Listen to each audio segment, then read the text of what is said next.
Wel, mae prif negeseuon yr ymgyrch hon yn syml iawn. Please peidiwch fflysio dim byd anaddas i lawr y tŷ bach, na thaflu neu arllwys dim byd na ddylech chi i lawr y sinc.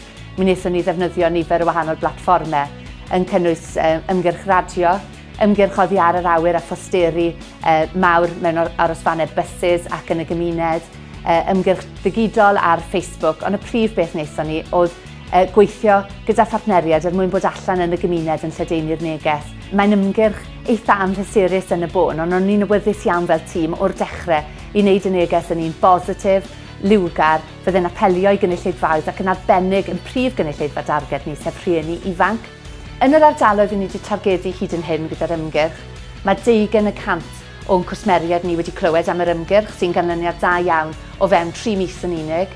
I ni hefyd yn gwybod bod y cwsmeriaid hynny bod 95% ohonyn nhw yn teimlo bod nhw wedi deall y neges yn syth o'n deunyddiau marchnata ni.